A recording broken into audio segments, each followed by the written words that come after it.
নমস্কার, তোমাদের সবাইকে সুদীপ্ত ফ্রেন্ড লার্নিংয়ে স্বাগত জানিয়ে আজকের ক্লাসটি শুরু করছি। আজকের ক্লাসে তোমাদের সঙ্গে আলোচনা করব তোমরা যারা চতুর্থ শ্রেণীর সেকেন্ড ইউনিট টেস্ট পরীক্ষা দেবে তোমাদের জন্য এই ক্লাসটি। তো আজকের ক্লাসে আমি আলোচনা করতে চলেছি চতুর্থ শ্রেণীর আমাদের পরিবেশ বিষয়ে মডেল প্রশ্নপত্র নিয়ে। বন্ধুরা, চতুর্থ শ্রেণীর দ্বিতীয় পর্যায়ক্রমিক মূল্যায়নপত্র 2025 বা সেকেন্ড ইউনিট টেস্টে এই মডেল প্রশ্নপত্রটির উত্তর সহ এই ভিডিওতে আমি সম্পূর্ণ আলোচনা করতে চলেছি, তাই অবশ্যই তোমাদেরকে ভালোভাবে দেখে নিতে হবে। চলো দেখে নাও। প্রথমে তোমাদের রয়েছে দ্বিতীয় পর্যায়ক্রমিক মূল্যায়ন 2025, বিষয় রয়েছে পরিবেশ, পূর্ণমান রয়েছে 30, সময় রয়েছে 1 ঘন্টা, আর শ্রেণী তো তোমরা জানো চতুর্থ শ্রেণী অর্থাৎ ক্লাস 4। প্রথমে তোমাদের প্রশ্নপত্রের উপর তোমাদের বিদ্যালয়ের নাম লিখতে হবে, অর্থাৎ বিদ্যালয়ের নামের জায়গায় বিদ্যালয়ের নাম লিখবে, নামের জায়গায় শুধু তোমাদের নিজেদের নাম লিখবে এবং ক্রমিক সংখ্যা জায়গায় তোমাদের রোল নাম্বারটা অবশ্যই উল্লেখ করবে। ওকে, চলো। একের দাগে বলা হয়েছে সঠিক উত্তরটির মাথায় ঠিক চিহ্ন দাও, 1 গুণ 3 সমান সমান 3। এখানে তোমাদের 3টি প্রশ্ন করতে হবে, প্রতিটি প্রশ্নের মান 1 নম্বর করে, মোট নম্বর রয়েছে 3 নম্বর। প্রথম প্রশ্ন, চাঁদ পৃথিবীর চারিদিকে পূর্ব থেকে পশ্চিম, পশ্চিম থেকে পূর্ব, উত্তর থেকে দক্ষিণ ঘুরছে। সঠিক উত্তর হবে চাঁদ পৃথিবীর চারিদিকে পশ্চিম থেকে পূর্ব দিকে ঘুরছে। বোঝা গেল? 2-এর দাগে ক্রতু তারাটির পিছনে তারাটি হচ্ছে পুলস্ত পুলহ বৈশিষ্ট্য। সঠিক উত্তর হবে ক্রতু তারাটির পিছনে তারাটি হলো পুলহ। 3-এর দাগের প্রশ্নটা খুব ইম্পর্টেন্ট। নিম পাতা ব্যবহার করা হয় হজমের সমস্যা মেটাতে, চামড়ার রোগ সারাতে, সর্দি কাশি কমাতে। সঠিক উত্তর হবে চামড়ার রোগ সারাতে। চলো এবার আমরা দেখে নেব খর দাগে। খর দাগে বলা হয়েছে শূন্যস্থান পূরণ করো, 1 গুণ 6 সমান সমান 6। এখানে তোমাদের 6টি প্রশ্ন করতে হবে, প্রতিটি প্রশ্নের মান 1 নম্বর করে, মোট নম্বর রয়েছে 6 নম্বর। 1-এর দাগে ড্যাশ জেলায় ছৌ নাচের মুখোশ বানায় শিল্পীরা। সঠিক উত্তর হবে পুরুলিয়া জেলায় ছৌ নাচের মুখোশ বানায় শিল্পীরা। 2-এর দাগে ড্যাশ শাড়ি বাঁকুড়া তৈরি হয়। সঠিক উত্তর হবে বালুচরী শাড়ি বাঁকুড়ায় তৈরি হয়। 3-এর দাগে ড্যাশ গাছের ছাল থেকে হার্টের ওষুধ তৈরি হয়। সঠিক উত্তর হবে অর্জুন গাছের ছাল থেকে হার্টের ওষুধ তৈরি হয়। চলো পরের পেজে প্রশ্নগুলো দেখি। পরের পেজে 4-এর দাগে ড্যাশ দেখতে পেরায় প্রশ্নবোধক চিহ্নের মতন। সঠিক উত্তর হবে সপ্তর্ষিমণ্ডল দেখতে পেরায় প্রশ্নবোধক চিহ্নের মতন। 5-এর দাগে বাড়িতে ধূপ বানানো হলো ড্যাশ শিল্প। সঠিক উত্তর হবে কুটির শিল্প। 6-এর দাগে লহা প্রথম পাওয়া যায় ড্যাশ। সঠিক উত্তর হবে লহা পাওয়া যায় প্রথমে উল্কাপিণ্ড থেকে। হয়ে গেল তাহলে 6টি প্রশ্ন। এবার চলো আমরা গয়ের দাগেরগুলো দেখি। গয়ের দাগে বলা হয়েছে ছক পূরণ করো, 1 গুণ 3 সমান সমান 3। এখানে তোমাদের 3টি ছক পূরণ করতে হবে, প্রতিটি ছক পূরণের জন্য 1 নম্বর করে, মোট নম্বর রয়েছে 3 নম্বর। তো ক স্তম্ভে এবং খ স্তম্ভে রয়েছে, অর্থাৎ প্রথম ক স্তম্ভে রয়েছে পাতার নাম এবং খ স্তম্ভে রোগ হয়েছে রোগ সারাতে ব্যবহার করা হয়। দেখে নাও ছকটা। প্রথমে রয়েছে আমুল পাতা। তাহলে আমুল পাতা কোন রোগ সারাতে ব্যবহার করা হয়? সঠিক উত্তর হবে রক্ত আমাশয়।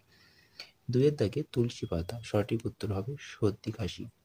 তারপর দেখো খ স্তম্ভের ঘরে দেওয়া রয়েছে আঘাত লাগলে ব্যথা কমাতে কোন পাতার ব্যবহার করা হয়? সঠিক উত্তর হবে রাংচিতা গাছের ডাল। আচ্ছা, এবার দেখি ঘর দাগে বলা হয়েছে নিচের প্রশ্নগুলির উত্তর দাও, 1 গুণ 6 সমান সমান 6। এখানে তোমাদের 4টি প্রশ্ন করতে হবে, প্রতিটি প্রশ্নের মান 1 নম্বর করে, মোট নম্বর রয়েছে 4 নম্বর। প্রথম প্রশ্ন, পশ্চিমবঙ্গে কোথায় কয়লা খনি আছে? সঠিক উত্তর হবে পশ্চিমবঙ্গে রানীগঞ্জে কয়লা খনি আছে। 2-এর দাগে কুমোরেরা মাটির তৈরি হাঁড়ি কলসিকে পুড়িয়ে নেয় কেন? কারণ কুমোরেরা মাটির তৈরি হাঁড়ি কলসিকে পুড়িয়ে নেয় কারণ শক্ত করার জন্য।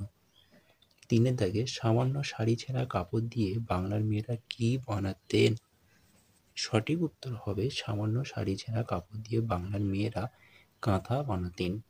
4-এর দাগের কোন কোন ধাতুর মিশ্রণে ব্রোঞ্জ তৈরি হয়? দেখে নাও উত্তরটা। উত্তর হবে তামা ও টিন ধাতুর মিশ্রণে ব্রোঞ্জ তৈরি হয়। এবার দেখে নাও উমার দাগে বলা হয়েছে নিচের প্রশ্নগুলির সংক্ষিপ্ত উত্তর দাও, 2 গুণ 7 সমান সমান 14। এখানে তোমাদের 7টি প্রশ্ন করতে হবে, প্রতিটি প্রশ্নের মান 2 নম্বর করে, মোট নম্বর রয়েছে 14 নম্বর। প্রথম প্রশ্ন, চাঁদের কলঙ্ক কি? সঠিক উত্তর হবে চাঁদের গায়ে কালো কালো দাগগুলিকে চাঁদের কলঙ্ক বলে।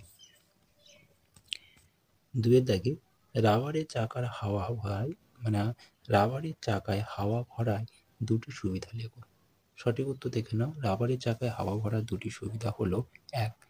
রবারের চাকা তৈরি হওয়ায় যানবাহন খুব তাড়াতাড়ি চলতে শুরু করলো, এবং ২ নম্বর পয়েন্ট লিখবে, চাকা হাওয়া ভরা থাকায় চাকা হালকা হলো এবং ঝাঁকুনি কমলো। এবার আমরা দেখে নিই ৩ এর দাগে। ৩ এর দাগের প্রশ্নটা বলা হয়েছে, বর্জ্য পদার্থ কাকে বলে, উদাহরণ দাও। দেখে নাও, যে নোংরা পদার্থগুলিকে বর্জন করা হয় বা ফেলে দেওয়া হয় তাকে বর্জ্য পদার্থ বলে। উদাহরণ দেখে নাও, যেমন মৃত জীবজন্তু, জীবজন্তুর মলমূত্র, মাটির ভাঁড়, কাগজের প্লাস্টিকের বোতল প্রভৃতি। ৪ এর দাগের প্রশ্ন রয়েছে, কুটির শিল্প কাকে বলে। প্রশ্নটা খুব ইম্পর্টেন্ট। চিত্তরঞ্জন রেল ইঞ্জিন কারখানা কী ধরনের শিল্প? দেখে নাও, কুটির শিল্প কাকে বলে। প্রথমে, বাড়িতে বসে অল্প জায়গায় কোনো জিনিস উৎপাদন করা হলে তাকে কুটির শিল্প বলে। সাধারণত পল্লী অঞ্চলে মানুষেরা কুটির শিল্পের সঙ্গে যুক্ত থাকেন। পরিবারের সদস্যদের দ্বারা এই শিল্প গড়ে ওঠে। উদাহরণ হিসাবে কি হবে, যেমন তাঁত শিল্প, বাঁশ ও বেতের তৈরি বিভিন্ন ধরনের যে জিনিসপত্রগুলো তৈরি হয়, বা জ্যাম জেলি প্রভৃতি ইত্যাদি, ধূপকাঠি, এগুলো হবে। আরেকটি প্রশ্ন ছিল যে চিত্তরঞ্জন রেল ইঞ্জিন কী ধরনের শিল্প? সঠিক উত্তর হবে, চিত্তরঞ্জন রেল ইঞ্জিন কারখানা একটি বৃহৎ শিল্প। চলো পরের পেজে প্রশ্নগুলো আমরা দেখে নিই। পরের পেজের অর্থাৎ ৫ এর দাগে, সপ্তর্ষিমণ্ডল আকাশে কোন দিকে দেখা যায়? সপ্তর্ষিমণ্ডলের নক্ষত্রগুলির নাম লেখো। দেখে নাও, রাতের আকাশেও উত্তর পূর্ব দিকে ৭টি তারা একত্রিত প্রশ্ন চিহ্নের মতন সাজা থাকে, একে সপ্তর্ষিমণ্ডল বলে। তাহলে সপ্তর্ষিমণ্ডল আকাশে কোন দিকে দেখা যায়? আকাশের উত্তর পূর্ব দিকে। সপ্তর্ষিমণ্ডলের নক্ষত্রগুলির নাম হচ্ছে, ৭টা তারা ছিল, সেই ৭টা তারার নাম দেখে নাও। ক্রতু, পুলহ, পুলস্ত্য, অত্রি, অঙ্গিরা, বশিষ্ঠ এবং মরীচি। ঠিক আছে। ৬ এর দাগে, ভেষজ উদ্ভিদ কাকে বলে, উদাহরণ দাও। দেখে নাও, ভেষজ উদ্ভিদ আমাদের চারপাশে যে সমস্ত উদ্ভিদ রোগ নিরাময় করতে সাহায্য করে তাদের ভেষজ উদ্ভিদ বলে। মূলত এই গাছগুলির কোনো না কোনো অংশ রোগ প্রতিরোধে বা প্রতিকারের ক্ষেত্রে গুরুত্বপূর্ণ ভূমিকা পালন করে, যেমন তুলসী পাতা, কুলেখাড়ার পাতা ইত্যাদি। হলো। এবার চলো ৭ এর দাগের প্রশ্ন। ৭ এর দাগের প্রশ্নতে বলা হয়েছে, ডোকরা শিল্প কি? দেখে নাও, মৌ বা ধুনোর ছাঁচে গলানো পিতল ঢেলে নানা ধরনের মূর্তি ও জিনিসে তৈরি করা হয়। পিতলের এই সমস্ত জিনিসগুলিকে ডোকরা বলে। ডোকরা তৈরি নানা জিনিস মেলায় বিক্রি হয়। ডোকরা তৈরি কয়েকটি জিনিসের নাম, যেমন পঞ্চপদী, ময়ূর, গণেশ, জগন্নাথ, পেঁচা, কাজললতা ইত্যাদি ইত্যাদি। আর একটা কথা মনে রাখবে যে ডোকরা শিল্পীরা বিভিন্ন জায়গায় বিভিন্ন নামে পরিচিত, যথা মালাহার, স্যাগরা বা ঢেপ্পু প্রভৃতি। তাহলে এই ছিল তোমাদের আজকের ক্লাসটি। ক্লাসটি ভালো লাগলে অবশ্যই ভিডিওতে একটি লাইক করো, এবং এই ভিডিওটিতে তোমরা বন্ধুবান্ধব আত্মীয়দের কাছে বেশি বেশি করে শেয়ারও করো। চ্যানেলটিকে সাবস্ক্রাইব করো। টাটা, বাই বাই, ভালো থেকো, সুস্থ থেকো।